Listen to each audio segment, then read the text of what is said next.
What I'm about to tell you is something that has no explanation. It's the strangest thing that has ever happened to me or anyone I personally know. I work late hours at a dive bar about 30 minutes from my house. It's not really by choice, it's just how things are when you live out in a more rural area. There are not a ton of jobs close to home, so you take what you can get. The bar itself isn't anything special, but it's steady work and most nights are pretty uneventful. The night this all happened was no different. My shift had gone by without much happening, and after closing everything up, I got in my car and started the drive home. Most of the way back is nothing but a series of winding back roads. Hardly any traffic, barely any lights, barely any cars, barely anything, honestly. Just long stretches of curves cutting through woods and farmland. It's usually a pretty quiet drive, and honestly, I've always kind of liked it for that reason. Like a built-in detox where I have time to zone out or think about characters I met at the bar and interesting conversations I may have had with them. Not long into the drive, I remember thinking to myself how unusually foggy it was. I've driven those roads more times than I can count, but that night, visibility was worse than I'd seen in a while. I actually had to ease off the gas and take it slower because I could barely see more than a few car lengths ahead. Even flipping on my brights didn't help. It just made the fog glow and reflect back at me, almost like I was driving into a wall of white. It started pissing me off because I knew it would only add time to my trip, and I was exhausted. I was about halfway home when I noticed it. Through the fog, maybe a little off to the right side of the road, there was this faint yellow blinking light. At first, I figured it was just some kind of roadside marker or maybe a reflector, but as I kept driving, it didn't really get any closer or farther away. It just stayed there, blinking at a steady rhythm, like it was moving right along with me, keeping pace from somewhere deeper in the fog. The whole thing felt a little off. I couldn't tell how far away it actually was. It was like the fog was playing tricks on my depth perception. After about another minute of driving with that blinking light hovering in the exact same place, I started getting this weird feeling in my stomach. I couldn't even explain it to you. Something about it just didn't sit right with me. I decided to slow down a bit, thinking maybe if I let off the gas, the light would keep going and I'd get a better sense of what it actually was, or it would just continue onward and disappear entirely, and I wouldn't have to deal with it anymore. But as I eased down to almost a crawl, the light didn't change at all. It kept blinking at the same steady rhythm, still holding that same distance off to the side, like whatever it was that somehow matched my speed perfectly. That's when I really started to get spooked. I finally came to a full stop just to see if it would do the same, and sure enough, it stayed right there, blinking in the exact same spot with the same rhythm. I sat there for a second, trying to figure out what the hell I was looking at and debating whether I should just turn around or keep going. That's when it changed. The blinking didn't stop, but the light itself started getting brighter, like a small flame catching a sudden gust of wind and flaring up. It wasn't flashing faster, it was burning stronger with each pulse, like whatever it was had suddenly gotten more active. That was enough for me. I wasn't about to sit there and wait for whatever that was to get any closer or weirder. I reached down to shift into reverse so I could back up and turn around, but I realized the engine wasn't running. I swear to God, it was dead silent. I had no idea how that was even possible. The only way to kill the engine would have been touching the key, but I distinctly remember never doing that. Why the hell would I do that? At that point, my hands were shaking, and my hands never shake. I pour drinks all day, my hands can't shake. As I was desperately trying to start the car, I couldn't help but think that this thing outside my car had something to do with my engine, which of course wouldn't start. I tried the ignition again and again. The engine was completely dead. Meanwhile, that blinking yellow light kept burning brighter and brighter and brighter, almost like it was feeding off something. My pulse was racing at that point. I had no idea what the hell was going on, and there was no one around for miles. Not knowing what else to do, I reached for my phone, figuring maybe I could at least get some video of it or call for help. But as soon as I tapped the screen, nothing happened. Completely black, my phone had died. I knew for a fact I still had at least 20%. I had literally checked it back at the bar before I closed up, but now it was as dead as the engine. Before I could do anything else, the light suddenly flared to a blinding brightness, like an exploding star. I physically couldn't keep my eyes open. That's how bright it was.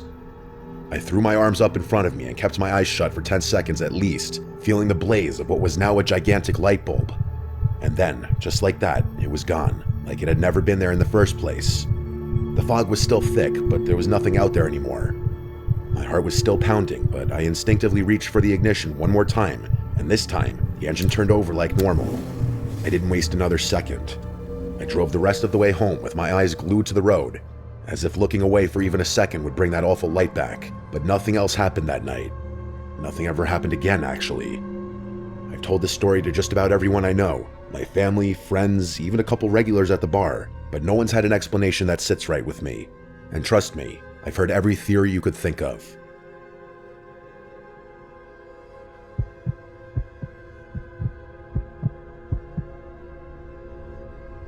This happened a couple years back. I'm a long-haul truck driver. I've been doing this for years now, so I've gotten pretty used to the long stretches of nothing. This particular night, I was on my second-to-last delivery of a cross-state loop, just trying to knock it out so I could get home. The route had me cutting through one of those desert highways that barely get any traffic at night. No towns for miles, no gas stations, barely even any lights. Just a 2-lane road slicing through open desert under a sky full of stars. It's the kind of drive where you start to feel like you're the only person left on the planet. I was about an hour out from my next drop-off when I first noticed it. I glanced into one of my side mirrors and was kind of surprised to notice a dark SUV back there, trailing me. It wasn't riding my bumper or anything aggressive like that. It was actually keeping a pretty wide distance, but it was definitely following. No matter how fast or slow I went, it adjusted to match. For nearly 40 miles, it just hovered there in my mirrors. Always visible, always keeping that same strange gap. It never tried to speed up or pass, just sat back there like it was waiting for something. At first, I thought it was a driver who was afraid to pass me. Maybe they thought it was illegal or dangerous, but I cast that theory aside after driving through several passing zones. I guess it was possible they didn't know what a passing zone was, but I figured that was pretty implausible. As much as I was dying to know what was going on, I had a job to do. I couldn't afford to devote the whole night to figuring out what the guy behind me's problem was, so I tried to ignore him. As much as I tried, though, I couldn't help but glance at his car every so often. It was really starting to make me tick, which is something I rarely ever do. Around 2 a.m., I decided to pull off at a small roadside rest area. It wasn't a full truck stop or anything like that, just a dirt lot with a few faded parking spaces and a little shed with a couple of vending machines. There were also no external lights in the whole lot except for one dim bulb flickering above the vending machines. I figured I'd stretch my legs for a minute, grab a soda, and more importantly, let whoever was behind me pass. But when I glanced back before shutting off the engine, I saw that SUV pull in too, parking way off in the far corner of the lot. At that point, whatever confusion or discomfort I was feeling became pure rage. Whoever was driving that SUV was about to get a piece of my mind. I aggressively stepped down from the cab and started making my way over to the car, not even trying to disguise my frustration. But as I was stomping my way over there, whoever was inside must have realized that I was about to confront them, because before I could even get close, the SUV's engine suddenly flared to life and they peeled out of the spot like they were running from the cops, kicking up a huge cloud of dust and gravel. As they sped past me, I tried to catch a glimpse of the jagoff who was behind the wheel, but the windows were tinted and I couldn't make anything out. I watched as the car got back on the highway, tires still screeching. Within seconds, it was gone. Just a flicker of red taillights that quickly receded into nothingness. Part of me was relieved. I wouldn't have to deal with that nuisance anymore, and I could finally go about my night in peace. But another part of me was deeply unsettled. I had basically confirmed to myself that whoever was driving that car had been following me for some unknown reason. And what's worse, they clearly didn't want me approaching their vehicle, so their intentions must have been hostile. As I was returning from the vending machines, which coincidentally were completely unstocked, so that had been a huge waste of time, I only then realized how tired the whole encounter made me.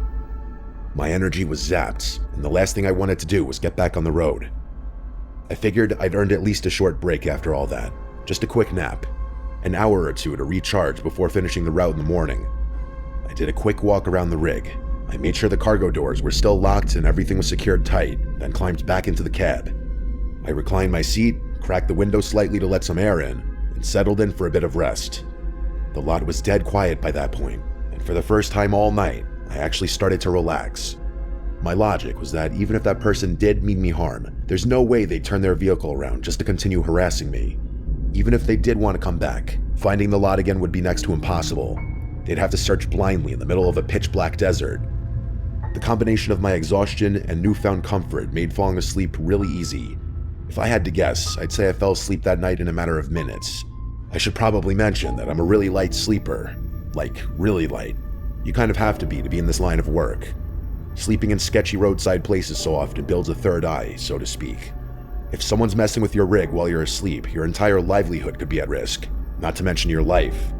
So yeah, the ability to wake up to even faint sounds could be the difference between job and no job, life and death. Maybe an hour after falling asleep, you guessed it, I was woken up by the faintest little noise, a light crunching sound like footsteps pressing into the loose gravel. Even though I was still groggy, I had enough sense to keep quiet. I cracked the corner of one of my window blinds to take a look outside, and sure enough, there were two figures standing near the rear wheels of my trailer. They were crouched down low, inspecting the lower latch mechanisms like they were trying to figure out how to open them without making too much noise. They were keeping pretty quiet, but I noticed one of them had a small flashlight, using it to signal back and forth to the other. I couldn't make out any faces, but it was clear as day what they were doing. I didn't have any weapon on me. I usually don't, but if it came down to it, I was fully prepared to defend my rig and load. That's my life.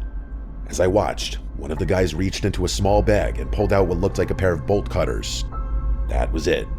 Without even thinking, I slammed my palm down on the horn, sending the truck's air horn blaring. Their reaction was instant. Both men jumped like they'd been hit with a lightning bolt, and they scrambled back towards the roadside brush.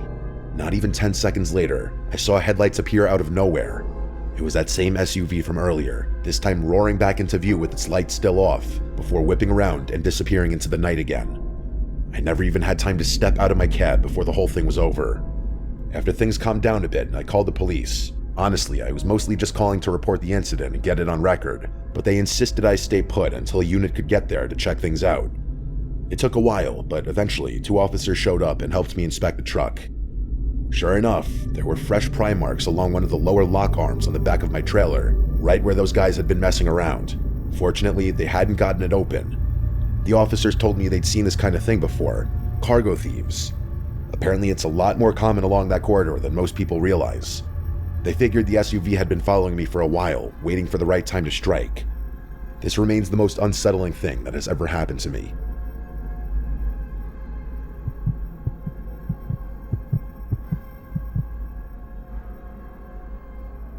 There's nothing better than a night drive, especially in the summer.